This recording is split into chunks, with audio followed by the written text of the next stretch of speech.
One of the biggest names in the mech world goes to a franchise named Armored Core, created by From Software.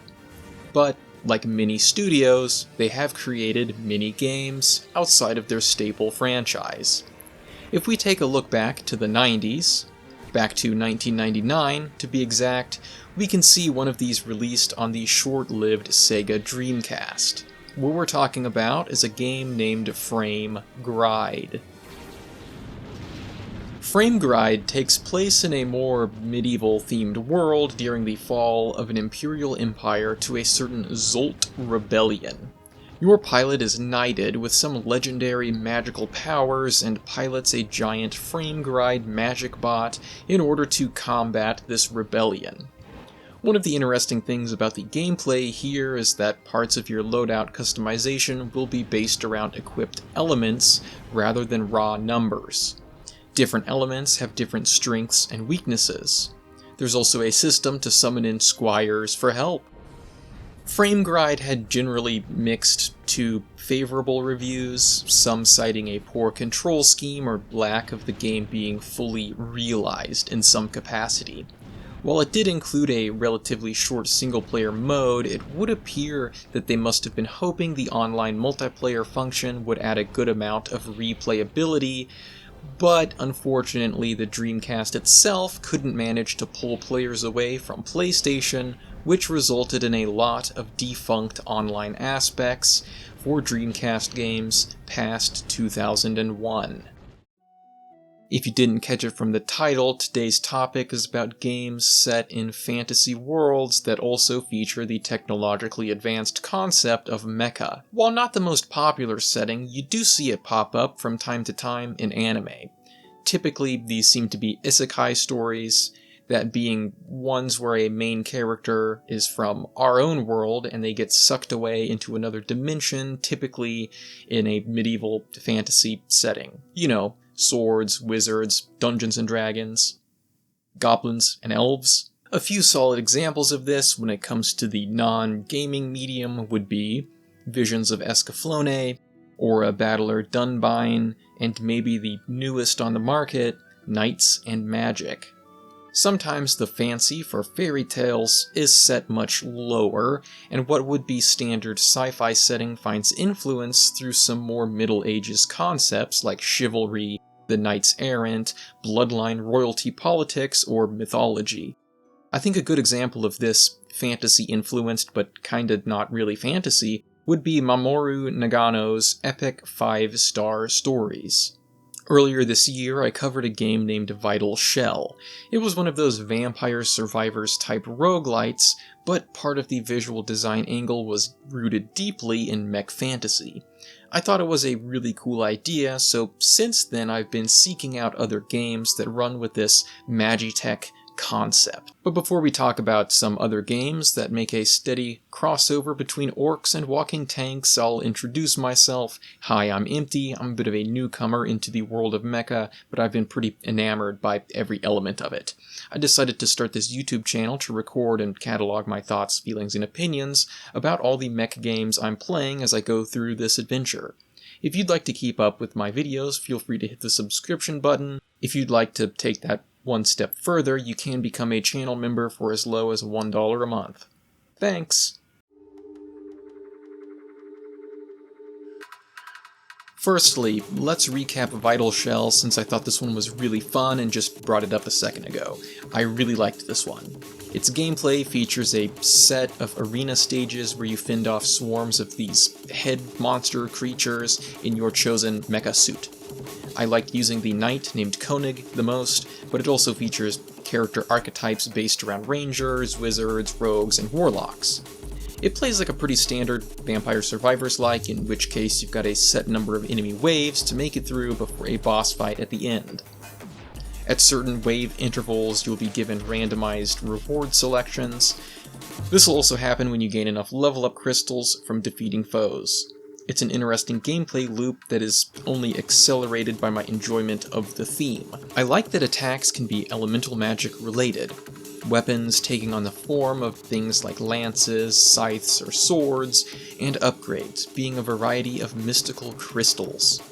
Also completely unrelated to the fantasy theme, but this one also went with a very bold drum and bass jungle soundtrack, which I also thought was really cool. Anyways, it was made by a guy named Marvin Wizard and came out at the beginning of 2026.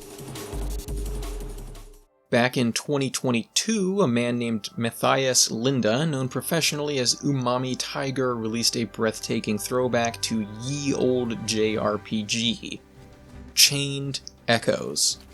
This one not only has classic turn-based combat, but features classic 16-bit pixel art graphics stylings, as it was inspired by classics like Xenogears Secret of Mana and Chrono Trigger. One thing that does make Chained Echoes stand out amongst its contemporaries is that a bit after completing the first act of the game, you'll get access to some Middle Ages themed mechs. These are called Sky Armors here. Personally, I haven't had the chance to dip my toes into the world of this raging three-kingdom war in the land of Volandis, because I know once I step in with this one, I'll be captured by it for something like 50 hours. Also, this one looks like it has a pretty massive cast of characters, which is truly a feat for a game with such a small developer pool. Continuing on with this theme of Japanese role-playing games in this list, if we take a giant step back to the 1980s, we'll see Nihon Falcom start their very first of a very large game series. I guess the entire thing is called The Legend of Heroes, but most people are more familiar with its newer subset, the Trails games. To pinpoint things to even more relevancy to my list, the 4 that are titled as Trails of Cold Steel are all games that do include fantasy mecha. They go by a few different names here, like the Divine Knights, Panzer Soldats, Ions, or even Grindles. This series retains the turn-based combat while differentiating between characters who are on foot and characters who are in mech. Notably, it seems you can attack specific mech limbs, which is always something I love to see. One thing to note about the setting, though, is that it takes a bit of a sidestep from the classic Middle Ages stuff we usually see in fantasy, and seems to be set in a more early 1900s type of setting. There are trains and tanks, but also magic and dragons. I haven't delved into this giant series yet, but it is definitely on my bucket list because it looks so fun and also kinda cozy. Human Entertainment crafted a tactical role-playing game back in 1998 called Epic Stella for the Sony PlayStation. A couple years later, this managed to get a port to the North American market under the name Vanguard Bandits. In the same year, the company went under due to bankruptcy, and we haven't had a good human entertainment since.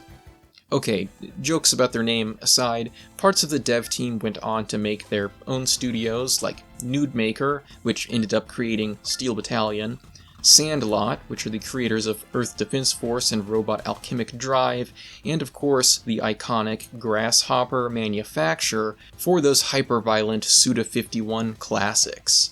I guess these guys really did have the right to name their studio Human Entertainment. Anyways, Vanguard Bandits. This one is isometric view tactical RPG. You move your pieces around a grid through 20 missions across 3 storylines.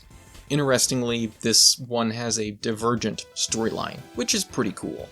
Another thing that's pretty cool is that in this land of Eptina, the mechs aren't new technology at the top of the food chain, but these attacks, or all-terrain armored combatants, as they're called, turn out to be ancient. You got that right. These were discovered by archaeologists only to be used by soldiers for battlefield domination. If you're getting a bit tired of the visual space and all of these games leaning into the direction of Japanese media, this one goes out for you. WARMACHINE Tactics. WARMACHINE is most known for being a tabletop war game created by Privateer Press. However, it did get a video gamed version by White Moon Dreams back in 2014. This one features AI skirmish mode battles, multiplayer combat, 21 campaign story missions, all complete with Warmachine's unique blend of fantasy mechs called Warjacks, powered by Steam and Magic alike. Unfortunately, Warmachine Tactics does sit very heavily in a mixed review score, most of which are complaints about technical problems, some to the point of the game being broken, sometimes being unplayable, which is a pretty big bummer if you consider the positives in these reviews seem to point to this being a faithful video game adaptation of the actual original tabletop game. Panzer Paladin is another modern throwback. This one came out in 2020 by Tribute Games Incorporated, but was inspired by the earlier Nintendo Entertainment System era of gaming, specifically inspired by Zelda 2 of all things. It takes place in a world that has recently become haunted by demons that crash-landed in a meteorite. You play as a mech named Grit with a plethora of equipable weapons and the ability even to craft your own at a blacksmith. One of the cooler parts to me is that you're also able to eject from Grit, the Paladin, power armor, and play as just the android squire named Flame by herself. Gameplay-wise, this looks to be a very action-oriented 2D platformer set in a vibrant 8-bit world. Besides the huge weapon count, you'll also be able to cast spells across the 17 campaign levels. Post-release, this one also did get some extra love in the form of Challenge Core free update. This added in 11 challenge rooms, speedrun leaderboards, and more for this tech fantasy world. Another tale of an isekai middle schooler appears in Divine Dynamo Flamefrit. A kid named Yuto Hino gets pulled into a fantastical world of Hologuard in order to become a Dynamo Knight and restore peace to the realm. Each of the Dynamos are themed around elements, which is pretty cool. Also, I guess this game initially was an April Fool's joke? That might be why its playtime is a very short, only 2 hours. Anyways, this released from Inti Creates Co. in 2024. It features some nice pixel art graphics and splits its gameplay between 2 different types of stages. There's firstly a top-down view where you run around as Yuto slashing away at enemies with a sword until you encounter boss battles. These boss fights put you into the pilot seat of the Dynamo where you'll play out first-person battles. Reviews for this one are very positive, but there are detractors that typically find the game unfulfilling over its short gameplay length and a lack of depth.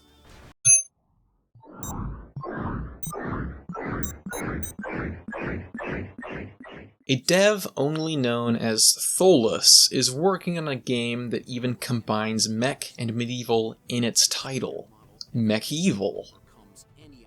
This one is a top-down view roguelike about blasting zombies conceived by demons who are out in the world releasing a plague. Besides the 2-legged walking titan mech, we also see an option for a quadruped and combinations of magical elemental attacks. Along with this, it does appear the pestilenced enemies have some explodey, gory physics, but even cooler, the environment looks to be very destructible as well. I think I'd name my mech in this game Trogdor the Burninator. While this one isn't out yet, all I can do is judge from what seems to be an early trailer. I'm really hoping the mech design gets leaned into a more period-accurate way. I want to see like wooden machinery with ballista and catapults. That would be really cool here. And also the trailer seems to be using AI voiceover, which I'm not really a fan of. First Dwarf by Star Drifters released into an early access build back in June of 2024. So it is actually currently playable, though it is not complete quite yet. It does, however, seem to be on the right track. As far as I can tell, the devs have been able to release a pretty steady stream of content updates. My favorite thing about this one is that it really runs with a traditional fantasy theme, more so than any other mech game that I think I've seen. Case in point, you get to play as the best fantasy species in this game, a big bearded dwarf, of course. The gameplay appears to be in the vein of those survival, crafting, town building sort of games. The catch seems to be that all of your dwarven tools for mining, chopping trees, and crafting are tied to the magic mech suit. The world setting is across a bunch of floating islands, as apparently sometime before we booted the game up, this world was torn asunder into what is called the Driftland by a war of mages. So I guess conceptually, you're just dwarf trying to make your species survive an apocalypse. Also, you get to ride a dragon around, which is super cool. Final game to make mention of is the upcoming Mecha Legends. I think this one was called Mecha Knights Legends at one point, however the current Steam page shows they've dropped the Knight part. I guess if you missed it, you can take a peek at the screenshots and see your standard mech in this game is made up torso-wise of one gigantic knight's helmet. The trailer shows us fighting off not only dragons, but rock golems and similar mech as well. And before I forget to mention, this one is being made by Animaniacs and does not have a release date yet. I do like the art style they went with here. It looks like some very heavy-handed and gritty watercolor, I guess? Like a grimdark fairy tale or something. Anyways, Mecha Legends is planned to take on customizable mechs in the form of knightly appearance, weapons, and magical abilities, and will play as something of a challenging action RPG. The gameplay trailer mostly appeared to play in the third person, however there is a top-down shot that plays as a dragon chases down our helmet with legs, spitting fireballs all along the way. I wonder if this means we'll see some more unique sections, rather than a main line of third-person hack and slash.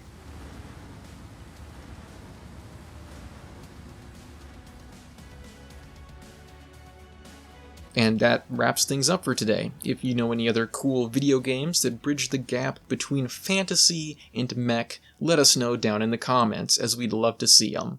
Thanks.